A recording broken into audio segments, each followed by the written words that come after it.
Welcome to this edition of the UNA Week in Review presented by Lions HR. UNA holds Senior Day activities on the basketball court, while Lion baseball, softball, and tennis all pick up big wins. Find out more right after this.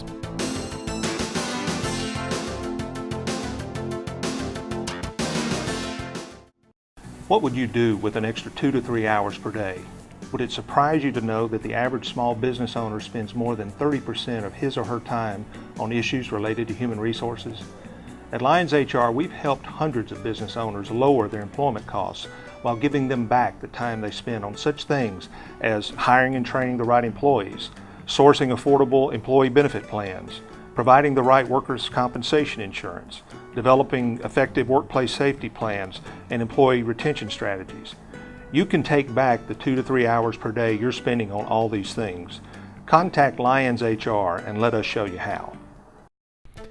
The UNA men's and women's basketball teams each closed out the home slate of their regular season games over the weekend against West Florida and Valdosta State.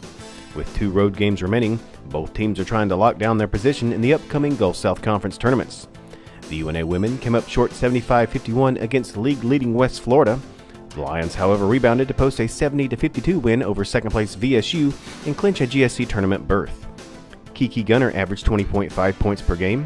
Her 29 points against the Blazers was just one shy of a career high.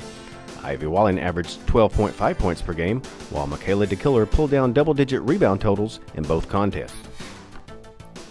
2 losses kept the UNA men's team from clinching a spot in the GSC tourney, but the Lions can still do that with 1 victory in one of their last 2 games. West Florida rallied for an 86-77 win before first-place Valdosta State escaped with a 77-74 victory. DeAndre McKinney averaged 19.5 points, including a game-high 23-point showing on Saturday. McKinney joined fellow UNA seniors DeMario Jackson and Austin Timms in playing their final game at Flowers Hall.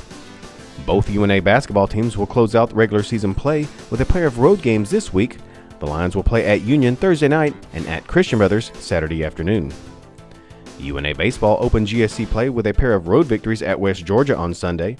The Lions won the opener 7-1 before completing the sweep with a 5-4 win.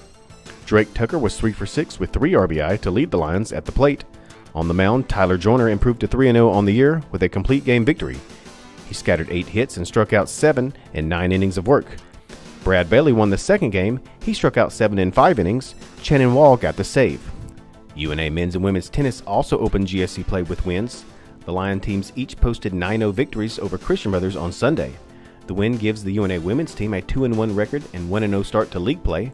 The UNA men are 2-2 overall and 1-0 in GSC matches.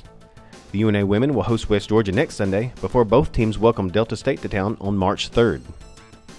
After starting the week with a pair of home losses to Southern Indiana, the UNA softball team was able to take 2 of 3 games at West Georgia to open GSC play.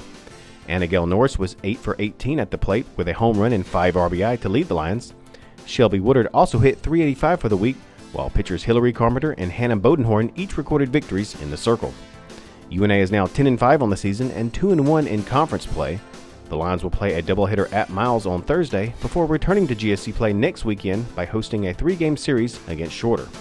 Thank you for joining us on this edition of the UNA Week in Review presented by Lions HR. I'm Shane Herman. Stay up to date with all of UNA athletics by going to www.roarlions.com.